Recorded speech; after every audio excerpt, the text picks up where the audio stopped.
Hi viewers, welcome to ಸುವರ್ಣ ಸಂಸ್ಕೃತಿ channel. ನೀವು ಇದೀಗ ನನ್ನ ಚಾನಲ್ನ ವಿಸಿಟ್ ಮಾಡಿದರೆ ಪ್ಲೀಸ್ ಸಬ್ಸ್ಕ್ರೈಬ್ ಮಾಡ್ಕೊಳ್ಳಿ, ಲೈಕ್ ಮಾಡಿ, ಶೇರ್ ಮಾಡಿ, ಕಮೆಂಟ್ ಮಾಡಿ.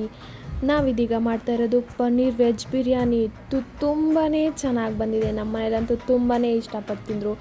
ನಮ್ಮ ಮನೇಲಂತೂ ಖುಷಿಪಟ್ಟರು, ಎಷ್ಟು ಚೆನ್ನಾಗಿ ಬಂದಿದೆ ಅಂತ ಅಂದ್ಬಿಟ್ಟು ನಮ್ಮಲ್ಲಿ ಪದೇ ಪದೇ ಕೇಳಿ ಮಾಡಿಸ್ಕೊಂಡು ತಿಂತಾರೆ. ನಿಮ್ಮ ಮನೇಲಿ ಒಂದ್ಸತಿ ಟ್ರೈ ಮಾಡಿ. ಇದಕ್ಕೆ ಬೇಕಾಗಿರೋದು ಕ್ಯಾಪ್ಸಿಕಮ್, ಕ್ಯಾರೆಟ್, ಟೊಮ್ಯಾಟೊ, ಬೆಳ್ಳುಳ್ಳಿ, ಹಸಿಮೆಣಸಿನ್ಕಾಯಿ, ಈರುಳ್ಳಿ ಮತ್ತು ಶುಂಠಿ, ಪುದೀನ, ಕೊತ್ತಂಬರಿ ಸೊಪ್ಪು, ಬಟಾಣಿ, ಹಾಗೆ ಹುಳ್ಳಿಕಾಯಿ.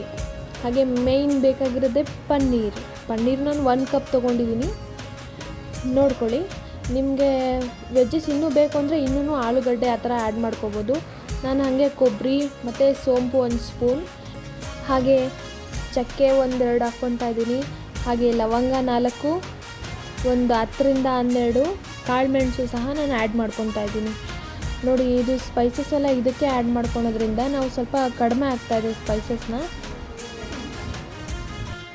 ಬೆಳ್ಳುಳ್ಳಿ 1 ಹಿಡಿ ಆಗೋಷ್ಟು, ಹಾಗೆ ಶುಂಠಿ 1-2 ಸ್ಪೂನ್ ಆಗೋಷ್ಟು ನೀರು ಹಾಕ್ಕೊಂಡು ಮಿಕ್ಸಿಗೆ ಹಾಕ್ಕೊತಾ ಇದ್ದೀನಿ. ಹಾಗೆ 2 ಸ್ಪೂನ್ ತುಪ್ಪ ಕುಕ್ಕರ್ಗೆ ಹಾಕ್ಕೊತಾ ಇದ್ದೀನಿ. ಹಾಗೆ 2 ಸ್ಪೂನ್ ಎಣ್ಣೆನೂ ಸಹ ಆ್ಯಡ್ ಮಾಡ್ಕೊತಾ ಇದ್ದೀನಿ.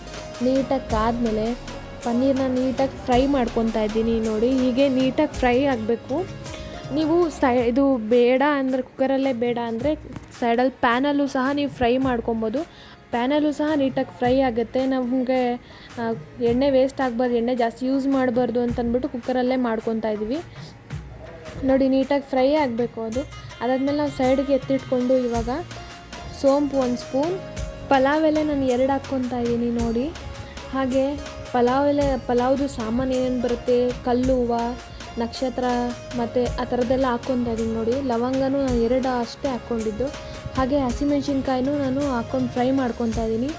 ನೀವು ಹುಷಾರಾಗಿ ಫ್ರೈ ಮಾಡ್ಕೊಳ್ಳಿ, ಅದು ಸಿಡಿಯುತ್ತೆ.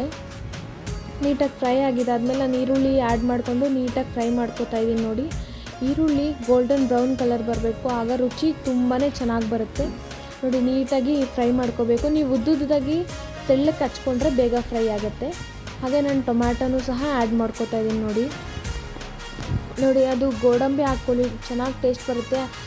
ವಿಡಿಯೋ ಸ್ಕಿಪ್ ಆಗಿಬಿಟ್ಟಿದೆ, ಅದಕ್ಕೆ ನಿಮಗೆ ತೋರ್ಸೋಕ್ಕಾಗಲಿಲ್ಲ. ಹಾಗೆ ನಾನು ಬಟಾಣಿ ಸಹ ಆ್ಯಡ್ ಮಾಡ್ಕೊತಾ ಇದ್ದೀನಿ. ಬಟಾಣಿ ನೀಟಾಗಿ ಫ್ರೈ ಆಗಿದ್ದಾದಮೇಲೆ ಹುಳ್ಳಿಕಾಯಿನೂ ಸ್ವಲ್ಪ ಫ್ರೈ ಮಾಡ್ಕೊತಾ ಇದ್ದೀನಿ ಅಷ್ಟೇ. ಫ್ರೈ ಮಾಡಿಕೊಂಡು ಹಾಗೆ ಕ್ಯಾಪ್ಸಿಕಮ್ಮು, ಕ್ಯಾರೆಟ್ ಎಲ್ಲನೂ ಆ್ಯಡ್ ಮಾಡ್ಕೊತಾ ಇದ್ದೀನಿ. ನೋಡಿ, ಅದನ್ನು ನೀಟಾಗಿ ಎಣ್ಣೆಲೇ ಫ್ರೈ ಮಾಡ್ಕೋಬೇಕು. ಎಣ್ಣೆಲಿ ಫ್ರೈ ಆಗೋದ್ರಿಂದ ರುಚಿ ಚೆನ್ನಾಗಿ ಬರುತ್ತೆ, ಬೇಗನೂ ಬೇಯ್ಕೊಂಬಿಡುತ್ತೆ. 1 ವಿಜಿಲ್ ಕೂಗಿಸಿದ್ರೆ ಸಾಕು, ನೀಟಾಗಿ ಬೆಂದಿರುತ್ತೆ. ನೋಡಿ, ಇವಾಗ ಫ್ರೈ ಆಗಿದ್ದೆಲ್ಲ ಆಯಿತು. ನಾವು ಇವಾಗ ಜಾರಿಗೆ ಮಿಕ್ಸಿಗೆ ಹಾಕ್ಕೊಂಡಿದ್ದನ್ನು ಆ್ಯಡ್ ಮಾಡಿಕೊಂಡು ನೀಟಾಗಿ ಮಿಕ್ಸ್ ಮಾಡ್ಕೊಂಡಿದ್ವಿ.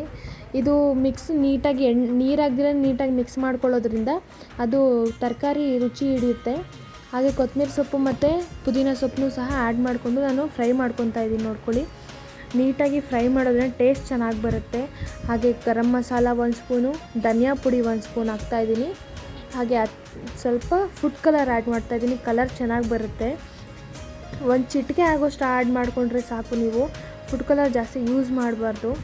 ನೋಡಿ, ತುಂಬಾ ಚೆನ್ನಾಗಿದೆ. ಮದುವೆ ಮನೆಗಳಲ್ಲಿ ಹೀಗೆ ಮಾಡೋದು. ನಾನು ಮದುವೆ ಮನೆಯಲ್ಲಿ ಅವ್ರು ಮಾಡಿದವ್ರ ಹತ್ರ ಹೇಳಿಸ್ಕೊಂಡು ಮಾಡ್ತಾಯಿದ್ದೀನಿ. ತುಂಬಾ ಚೆನ್ನಾಗಿ ಬರುತ್ತೆ ಟೇಸ್ಟು. ನೋಡಿ, ಇವಾಗ ನಾನು 2 ಲೋಟ ಅಕ್ಕಿ ತೊಗೊಂಡಿದ್ದೀನಿ. 2 ಲೋಟ ಅಕ್ಕಿನ ನೀಟಾಗಿ ತೊಳ್ಕೊಂಡು ಆ್ಯಡ್ ಮಾಡ್ಕೊತಾ ಇದ್ದೀನಿ. ನೀರನ್ನ ನೀವು ಅಳತೆ ನೋಡ್ಕೊಂಡು ಇಟ್ಕೊಳ್ಳಿ, ಇಲ್ಲ ಅಂದರೆ ಅದು ನೀರು ಆಗಿಬಿಡುತ್ತೆ, ಇಲ್ಲ ತುಂಬ ಗಂಜಿ ಆಗಿಬಿಡುತ್ತೆ, ಟೇಸ್ಟ್ ಚೆನ್ನಾಗಿರಲ್ಲ. ನಾನು 2 ಲೋಟ ಅಕ್ಕಿಗೆ 3 ಲೋಟ ನೀರು ಹಾಕ್ಕೊಂಡಿದ್ದೀನಿ. ಅದು ಉದ್ರುದ್ರಾಗಿ ತುಂಬಾ ಚೆನ್ನಾಗಿ ಬರುತ್ತೆ. ನೋಡಿ, ನೀಟಾಗಿ ಅಕ್ಕಿನ ಒಗ್ಗರಣೆ ಸಮೇತ ಮಿಕ್ಸ್ ಮಾಡ್ಕೋಬೇಕು. ಒಗ್ಗರಣೆಗೆ ಸೇರಿಸಿ ಮಿಕ್ಸ್ ಮಾಡೋದ್ರಿಂದ ಅಕ್ಕಿಗೂ ಸಹ ನೀಟಾಗಿ ಮಸಾಲೆ ಹಿಡಿಯುತ್ತೆ. ಒಂದು ಸ್ವಲ್ಪ ಒಗ್ಗರಣೆಲೇ ಫ್ರೈ ಮಾಡ್ಕೋಬೇಕು, ಅವಾಗ ತುಂಬಾ ಚೆನ್ನಾಗಿ ಬರುತ್ತೆ. ನೋಡಿ, ಇದಾದಮೇಲೆ ನಾನು 3 ಲೋಟ ನೀರು ಹಾಕ್ತಾಯಿದ್ದೀನಿ. ನೋಡ್ಕೊಳ್ಳಿ, ನೀವು ನೀಟಾಗಿ ಅಳತೆ ಇಟ್ಕೊಂಡು ನೀವು ಮಾಡ್ಕೊಳ್ಳಿ.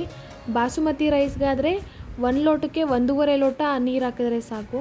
ನೀಟಾಗಿ ಮಿಕ್ಸ್ ಮಾಡ್ಕೊತಾ ಇದ್ದೀನಿ. ನೋಡಿ, ಅದು ಚೆನ್ನಾಗಿ ಮಿಕ್ಸ್ ಆಗಬೇಕು.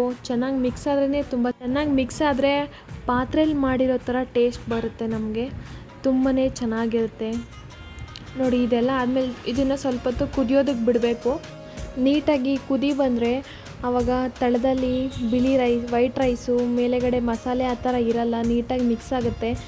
ನೀಟಾಗಿ ಪಾತ್ರೆಯಲ್ಲಿ ಮಾಡಿದ್ರೆ ಯಾವ ಥರ ಟೇಸ್ಟ್ ಬರುತ್ತೆ ಆ ಥರ ಬರುತ್ತೆ, ತುಂಬ ರುಚಿ ಕೊಡುತ್ತೆ. ನೀವು ಒಂದು ಸತಿ ಟ್ರೈ ಮಾಡಿ ಹೀಗೆ. ನಾನು ಟೇಸ್ಟ್ ನೋಡಿದೆ, ಸ್ವಲ್ಪ ಖಾರ ಕಡಿಮೆ ಇತ್ತು, ಅದಕ್ಕೆ ಒಂದು ಸ್ಪೂನ್ ಅಚ್ಚ ಖಾರದ ಪುಡಿ, 1 ಸ್ಪೂನು, ಅರ್ಧ ಸ್ಪೂನ್ ಧನಿಯಾ ಪುಡಿ ಆ್ಯಡ್ ಮಾಡ್ಕೊತಾ ಇದ್ದೀನಿ. ನೋಡಿ ಮಿಕ್ಸ್ ಮಾಡಿಕೊಂಡ್ರೆ ಸಾಕು. ನಾನು 2 ಸ್ಪೂನ್ ಉಪ್ಪನ್ನ ಆಲ್ರೆಡಿ ಆ್ಯಡ್ ಮಾಡ್ಕೊಂಡಿದ್ದೀನಿ. ನೀಟಾಗಿ ಮಿಕ್ಸ್ ಮಾಡ್ಕೊಳ್ಳಿ. ಅದು ನೀಟಾಗಿ ಕುದಿಯೋಕ್ಕೆ ಬಿಡಬೇಕು. ನೀಟಾಗಿ ಕುದಿದ್ರೆ ಒಳ್ಳೆ ಟೇಸ್ಟ್ ಬರುತ್ತೆ. ಅರ್ಧಂಬರ್ಧ ತರಕಾರಿನೂ ಬೇಯ್ಕೊಂಬಿಡುತ್ತೆ. ನೋಡಿ ಇವಾಗ ಕಸ್ತೂರಿ ಮೇಥಿ ಒಂದು ಹಿಡಿ ಆಗೋಷ್ಟು ನಾನು ನೀಟಾಗಿ ಉದುರಿಸ್ತಾ ಇದ್ದೀನಿ. ನೀಟಾಗಿ ಕೈಯಲ್ಲೇ ಸ್ಮ್ಯಾಶ್ ಮಾಡಿಕೊಂಡು ಹಾಕಿದ್ರೆ ಆಯಿತು, ಚೆನ್ನಾಗಿ ಟೇಸ್ಟ್ ಬರುತ್ತೆ. ನೋಡಿ ಚೆನ್ನಾಗಿ ಮಿಕ್ಸ್ ಆದಮೇಲೆ ಕುದಿಯೋದಕ್ಕೆ ಬಿಡಿ ಸ್ವಲ್ಪ ಹೊತ್ತು. ನೀಟಾಗಿ ಕುದಿದು ಎರಡೂ ಮಸಾಲೆ ಮತ್ತು ಅಕ್ಕಿ ಎರಡೂ ಮಿಕ್ಸ್ ಆದರೆ ಒಳ್ಳೆ ಟೇಸ್ಟ್ ಬರುತ್ತೆ. ಚೆನ್ನಾಗಿ ಕುದಿರೋದು ಹೆಂಗೆ ಗೊತ್ತಾಗುತ್ತೆ ಅಂದರೆ ಎಣ್ಣೆ ಎಲ್ಲನೂ ಮೇಲಕ್ಕೆ ಬಂದಿರುತ್ತೆ. ನೋಡಿ ಇವಾಗ ಆಯಿತು. ನೋಡಿ ಒಂದು ವಿಜಿಲ್ ಕೂಗಿಸ್ಕೊಂಡಿದ್ದೀನಿ. ಈ ಥರ ಬಂದಿದೆ, ತುಂಬಾ ಟೇಸ್ಟಾಗಿ ಬಂದಿದೆ. ಸೈಡಲ್ಲಿ ಪನ್ನೀರನ್ನ ಫ್ರೈ ಮಾಡ್ಕೊಂಡು ಇಟ್ಕೊಂಡಿದ್ರಲ್ವ, ಅದನ್ನು ಇವಾಗ ಆ್ಯಡ್ ಮಾಡಿಕೊಂಡು ನೀಟಾಗಿ ಮಿಕ್ಸ್ ಮಾಡ್ಕೊಳ್ಳಿ. ಮಿಕ್ಸ್ ಆದರೆ ರೆಡಿ ಆಯಿತು ಪನ್ನೀರ್ ವೆಜ್ ಬಿರಿಯಾನಿ. ನೀವು ಟ್ರೈ ಮಾಡಿ ಹೇಗಿದೆ ಅಂತ ಕಮೆಂಟ್ ಮಾಡಿ. Thank you for watching my channel.